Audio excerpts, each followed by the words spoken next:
All right, let's look at some the Sage code for creating the plots, that kind of thing. And um, you may hear some barking in the background at times. We have a couple of new puppies, as a matter of fact, so they may make a little noise.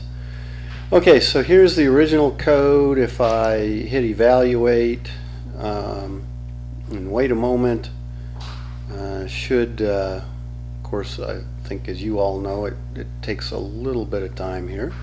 While it's thinking, I'm going to go down here to these solution pieces. And so here, we have the desolve itself, so doing the numerical solve of these functions, these differential equations. Here we printed out the limit, and so then as you change things, you might want to get things all on a similar plot, that kind of thing. So I know this stuff in here is on Blackboard, so if I mess it up I can always start over. And so again, here we have the uninfected PTS. We're getting that solution, and again we get it from the first two columns. So you see we have the four columns, I, J, K, and L, just like it says up here. First column, second column, third column, and fourth column are those. So if we go here with I, J, K, and L, that's order of columns, and so S is the second column. And so what I can do is I can go in here and I can take, and I can begin taking some of the comments out and so forth. But notice, I needed to define alpha, beta, gamma, then create my system, then solve it, and then get, say, the solution for the uninfected, and then plot the uninfected, and then here I needed to do that legend one time. So I'm going to stop there. I highlight all that. I'll do a copy, and actually what I'm going to do is go in here and take, for now, these, because I can always come back and change them, and do a paste over all that. And now, so you see I've got my alpha and beta again. I'm going to get rid of these comments, so I'll just backspace that, and I'll be able to see everything all at once. And if I want to make a little separation, I could go here and hit enter. I can go here and hit enter, and so I can start changing beta and alpha. So we had alpha of 0.2, beta of 1.75, and sure, okay, so I've got that. But now you see I could do alpha of 0.2 and beta of 1.5, and it will change everything. Now, since I didn't change alpha, didn't change gamma, I don't really need those statements in there, but I'll just leave them.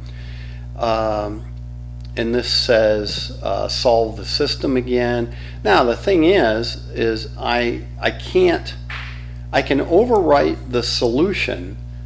I can even overwrite this solution, but the plot has to change names at the very least. So what I could do, let's see, and I don't remember here. Oh, this is the limit at infinity. So actually, I might want to change that, but for now I'm just going to worry about the plots. I could come back and maybe try to put that up in these other places, but But so I did, and maybe let's do beta of 1.0 just so we see a definite difference. And what I could do here, I could rename these plots. I don't necessarily have to rename that first one. You know, again, doing sort of the minimum I would have to do. This is 1.0. Well, I don't think I want to put a point in there, but I could go like 10 for 1.0. If I wanted, I could come up here and make this plot 175 for 1.75. Now I'd have to change it there as well because that's setting a plot option. But there I do that. I'm not going to mess with the text for now. And so here I need to plot 175 and S. I'll keep the text S 1.0. And I still have this limit points S. That'll do. It will do this last one because that's where I define points S last.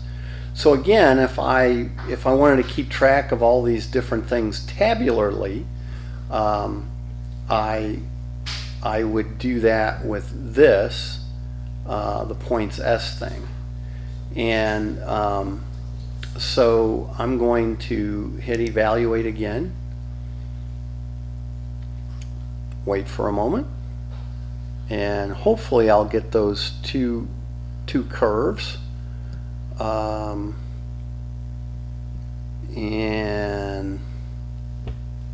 I didn't change I forgot, I notice now, I didn't change the label, so they're going to be the same label and the same color.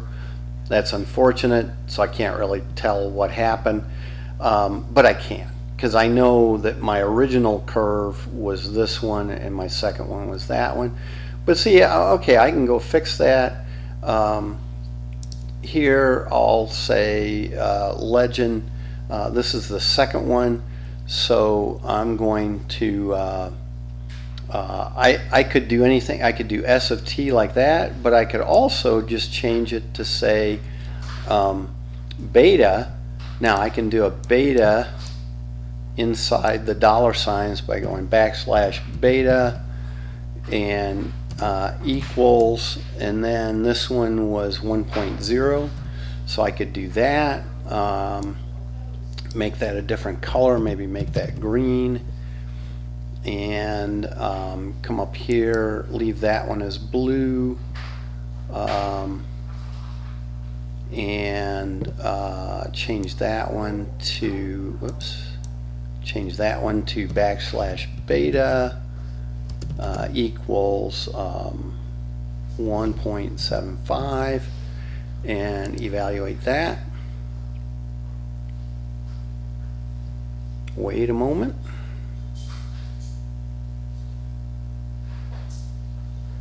So there's what I needed to replace, do a second time to do a second plot.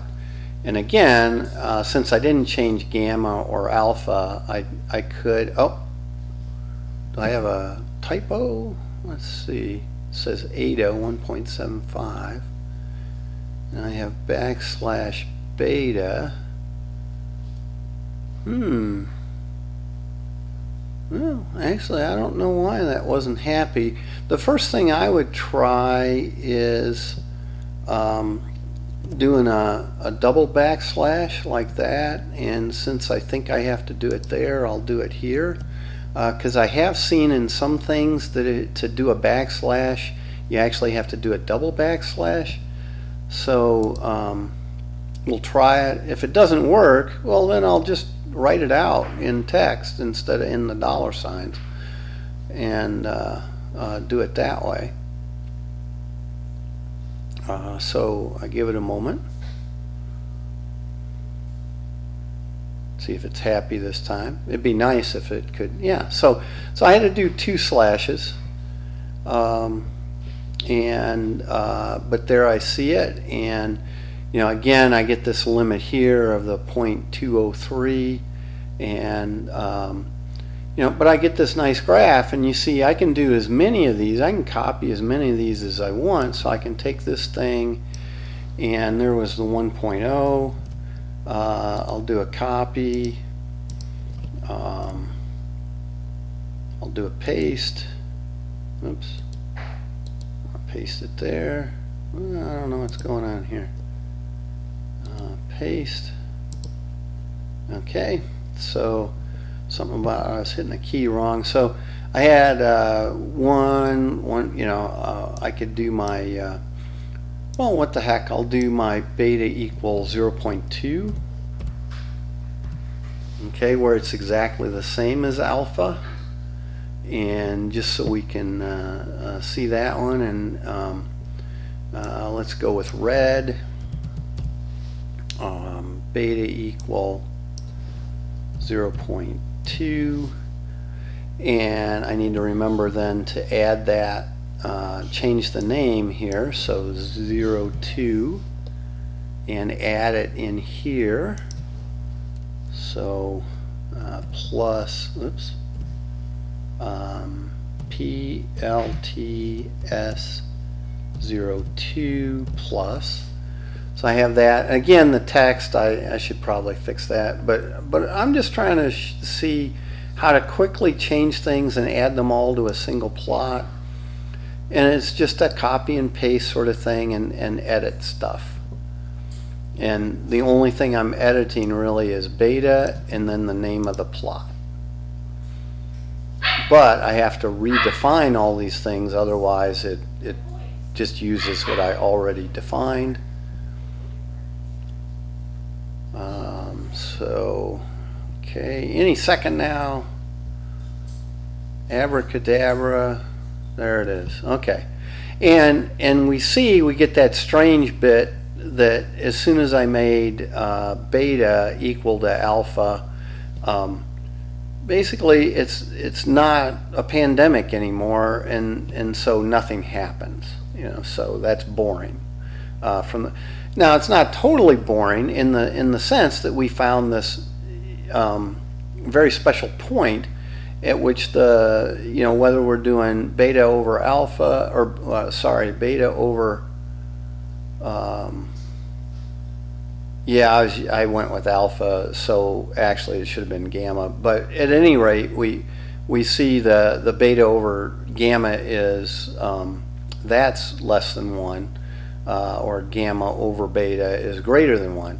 But when that happens, when we get the ratio of these two that way, such that beta is smaller than gamma or equal to it, it's not interesting from a pandemic point of view anymore, but it's really nice from a pandemic point of view. So we see if we can get those two numbers relatively in this kind of order so that beta is smaller than gamma, people stay, for the most part, people stay healthy. So that's a great thing this model tells us about those two parameters, and we can see it here. So that's changing up the Sage code to get these different plots. And again, if I don't want this limit being printed out in that plot nor that one, all I have to do now, I may get rid of them, or I could just make them comments like these other comments. Now if I comment that, I need to remember to take it out of there. Okay, and then this pretty print where it just prints something nice, I could comment that out so I don't have it, and now I have this thing set up to do the S's. Okay, so we'll call that good for this video. That gives you some better notion as to how to deal with just changing these things in Sage. Alrighty.